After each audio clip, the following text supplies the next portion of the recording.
당인리 발전소에 나왔습니다.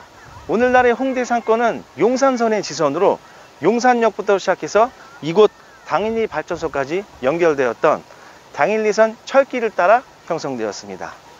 당일리선은 1929년 영업을 시작하여 1980년 폐선되었습니다. 이후 공토로 되어 있다가 주차장길이 조성된 후 오늘날의 상권이 서서히 시작되었습니다. 현재 제가 서 있는 당인리 발전소는 1단계 사업으로 지상이 공원화돼서 개방되었습니다. 멀리 여의도가 보입니다. 2단계 사업은 2023년까지 전시장, 공연장 등을 비롯해서 시설들이 들어설 예정으로 되어 있습니다. 당일리선 철길을 따라서 주차장길을 넘어 걷고 싶은 거리로 가보겠습니다. 제가 걸어가고 있는 옆길이 예전에 당일리선 철길이었습니다. 이 철길을 따라서 다시 당인리 발전소 방향으로 가보겠습니다. 홍대 상권은 1955년 용산에서 홍익대학교가 현재의 위치로 이전해 오고 1980년 정부 지원안에 미술대학으로 발전했습니다. 이때부터 미술학원거리가 생겨나고 화방, 공방 같은 예술 상권과 언더그라운드 같은 성격의 공간을 만들어내는 출발점이 되었습니다. 언더그라운드는 반상업적의 의미로 전위 예술이나 행위를 포괄적으로 생각하면 될 것 같습니다. 오늘날의 홍대 상권의 범위라고 하면 홍익대학교 정문 주변과 2호선 홍대 입구역, 6호선 상수역, 그리고 공항철도역, 경의선을 포괄하는 넓은 의미로 되어 있습니다. 하지만 2호선 홍대 입구역이 개통되기 전 이 주변은 동교동, 서교동 일대의 토지구역 정리사업으로 풍수지리학적으로 위치가 좋다고 하여 정치, 경제의 사람들이 사는 부촌이었고요. 이 당일리선 철길 주변은 민속주점과 토속 음식점들이 있는 자생적 골목으로 상권이라고 보기에는 미미한 상황이었습니다. 당시 바로 옆에는 신촌이라는 거대 상권이 있던 상황이었습니다. 그리고 1984년 2호선 홍대 입구역이 개통되는데 이때부터 상업지구의 모습을 서서히 갖추기 시작은 했지만 홍대 상권은 미술대학의 특성이 강했고 신촌 상권의 변두리적 성격이 강한 곳이었습니다. 그러다가 1990년 초 이 당일리선 철길을 철거합니다. 그리고 홍대 입구역부터 피카소 거리가 조성이 되고 1994년 역세권 개발로 주거지역을 준주거지역으로 용도 변경하고 상업지구를 확대시킵니다. 그리고 1998년 서울시와 마포구가 이 걷고 싶은 거리를 조성하는 계획을 발표해서 보행거리와 문화거리로 조성합니다. 그리고 2000년대 초에 완성이 되는데 이 완성을 계기로 홍대 상권은 커다란 변화를 맞이하는 계기를 마련합니다. 또 한편으로 생각해 보면 90년대 중반경에 그 바로 옆에 있는 거대 상권이 신촌 상권이 클럽 문화가 활성화되었었는데 그때 락카페에서 화재가 나면서 12명이 사망하는 사건이 벌어집니다. 이 사건을 계기로 신촌의 퇴폐성이라는 단어가 등장을 하고 집중 그 단속의 포화를 맞으면서 홍대 상권으로 사람들이 많이 넘어왔고요. 또 당시에 신촌 상권의 확장으로 그 높은 임대료와 프랜차이즈들이 많다 보니까 상인들이 또 홍대로 많이 넘어왔습니다. 맞물리면서 홍대 상권이 또 더 확장하는 계기를 마련했습니다.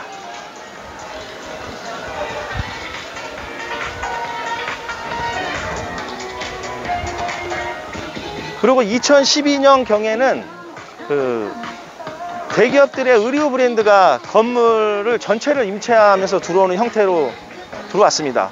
그러면서 건물 가격과 임대료가 급격히 상승하게 되었고 마찬가지로 그러한 이유로 이 홍대 상권도 신촌 상권과 비슷하게 임대료가 이제 높다 보니까 여러 지역으로 파생돼서 나갔습니다. 임차인들이. 그래서 그것이 연남동이나 상수동, 합정동, 망원동 쪽으로 뻗어가면서 신촌과 같은 젠트리피케이션을 유발하는 요소로 작용했습니다.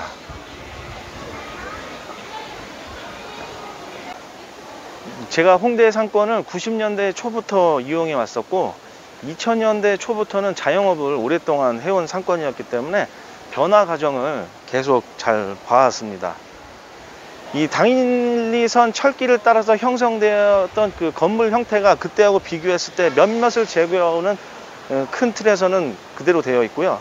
지금 현재 여기에 건물 시세는 평당 1억 1천에서 2억 후반대로 되어 있습니다. 오래 가지고 계셨던 분들이 많이 있고 또 가격이 비싸다 보니까 거래는 잘 이루어지지 않습니다. 그리고 임대 시세는 평당 1층 기준으로 50에서 150 정도 보시면 됩니다. 예전에 비해서는 임대료가 많이 올랐어요. 그리고 지금 이렇게 제가 걸어온 길을 쭉 보면 공실들이 거의 없습니다. 지금 홍대 상권이 많이 어렵다고도 하는데 홍대 상권이 현재 어려운 부분은 서울 시내가 이 모든 사건들이 코로나 이후에 외부 유입이 적고 임대료가 비싼 상황이고 또 영업시간이 제한된 공통된 요소가 있습니다. 홍대 사건도 마찬가지로 그런 어려움으로 현재 어려움이 많이 있는데 홍대 사건에서 공실 비율이 많은 곳은 이 당일리 선에서 제외한 지금 홍대 학생들이 학교를 못 오다 보니까 정문 주변에 그 앞에 상권들에 공실들이 많고요.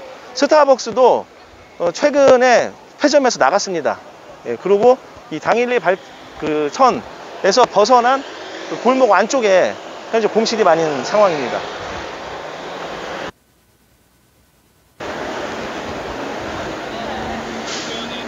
그러니까 앞쪽의 상황이나 제가 온 길만 놓고 보면 홍대 사건이 지금 전혀 어려워 보이지 않고 옛날처럼 똑같이 보여요.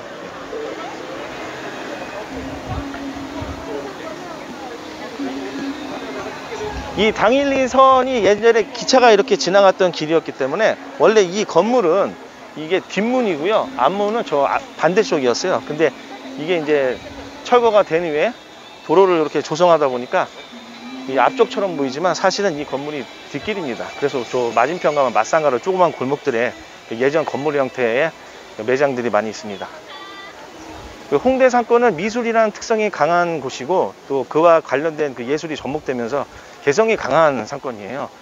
그리고 지금 현재 그 주류 문화라고 하면 강남이라고 얘기할 수 있는데 이 홍대 상권은 주류 문화를 대신할 수 있는 대안 상권으로 서울에서는 몇 안 되는 상권이라고 개인적으로 생각합니다. 다시 위쪽으로 해서 클럽 방향으로 가보겠습니다.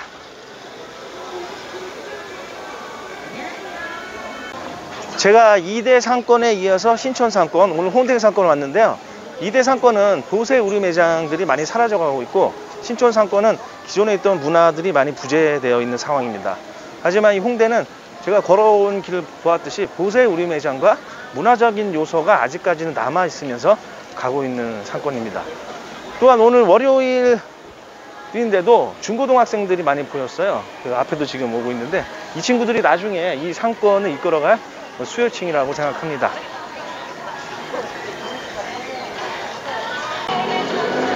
이곳부터 시작해서 그 상상마당까지 한 110m 정도의 주차장 길이었었는데 지금 광장으로 조성을 했습니다.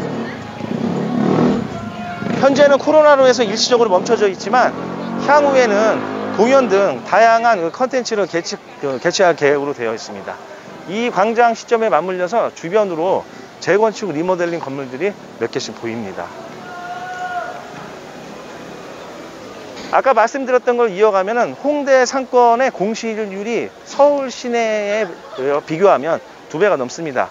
그런데 이 당일리선에는 공실이 거의 없고 요 안쪽으로 들어가는 길이나 이쪽 안쪽 그리고 홍대생들이 안 하다 보니까 홍대 정문서부터 학생들이 다니는 동선길에 공실이 많은 상황입니다.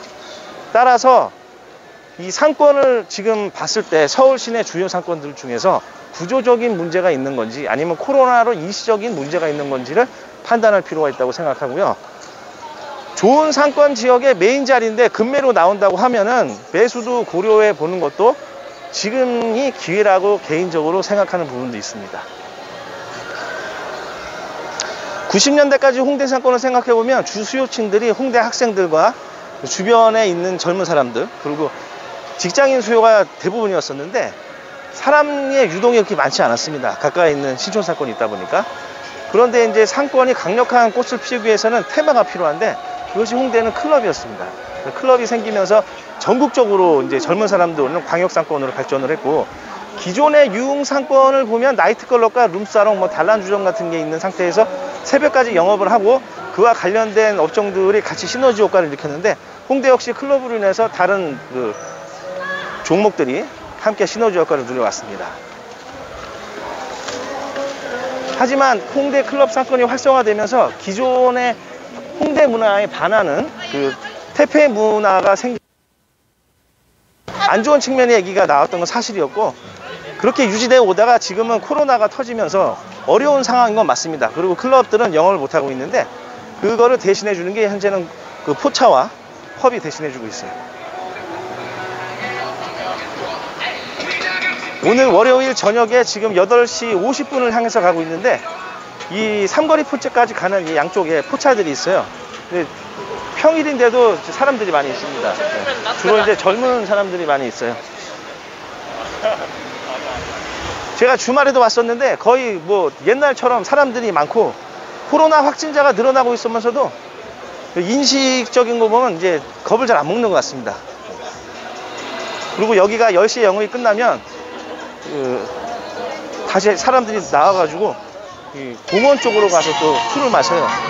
그리고 이따가 이제 민원이 들어오면 경찰들이 나타나서 사이렌을 울리면서 해산을 시키기도 합니다.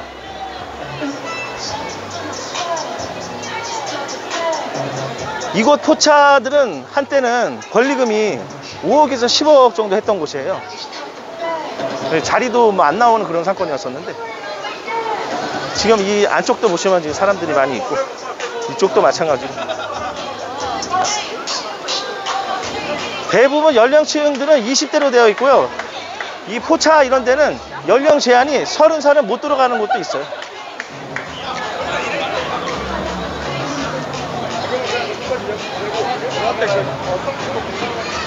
저 끝에 삼거리 포차까지도 사람들이 많이 있습니다. 이런 모습들만 보면은 지금 홍대에 공실률은 많이 있지만 상권이 죽었다고 할 수는 없죠.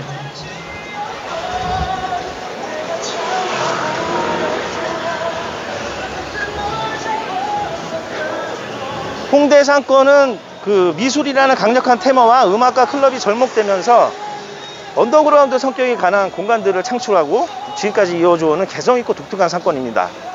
이것이 앞으로 발전하기 위해서는 유지되면서 가야 되는데, 너무 젊은 사람들만 있으면서 퇴폐적인 그 인식을 주면은 한계가 있다고 보고요. 좀 다양성으로 가면서 발전하면 어떨까 하는 생각이 듭니다. 오늘은 홍대 상권을 봤고요. 다음 편에 뵙겠습니다. 감사합니다.